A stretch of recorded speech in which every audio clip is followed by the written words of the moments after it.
নওগাঁ সদর উপজেলার কাদুয়া বটতলা গ্রামের কৃষক সোহেল রানা চাকরি ছেড়ে ৫ বছর ধরে ধান ও বিভিন্ন শাকসবজির আবাদ করছেন তিনি। তবে বর্তমানে ১,০০০ বস্তায় চায়না জাতের আদা চাষ করেছেন সোহেল রানা।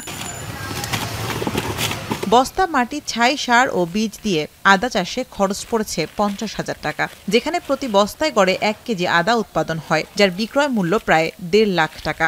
বস্তা প্রতি ৫০ টাকার মতো খরচ হয়েছে।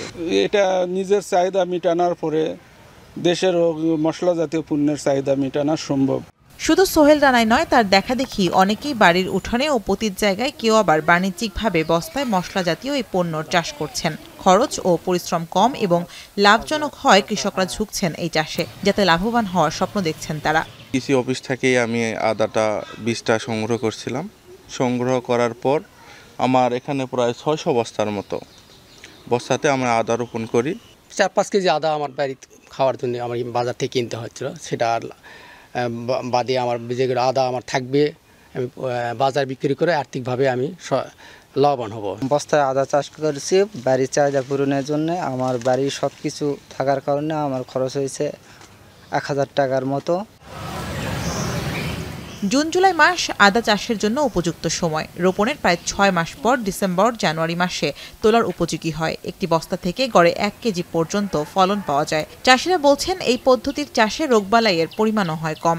আম বাগানের মধ্যে হচ্ছে, আম বাগান তো খালি পড়ে থাকে, ঠিক আছে, তো আরটা চাষ বেশি হলো আমাদের চাহিদাও মিটাবে ফসলার। রোগবালাই কম আছে, পরিশ্রম কম আছে, এতে করে লাভবান হওয়া যেতে পারে।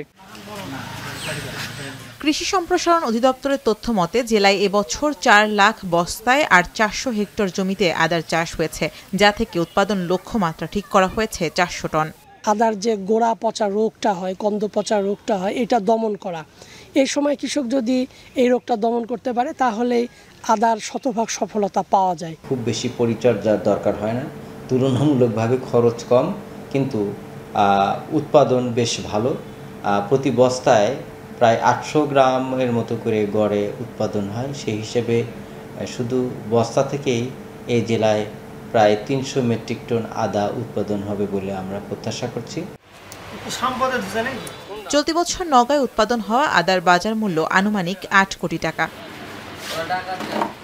এখন নওগাঁ।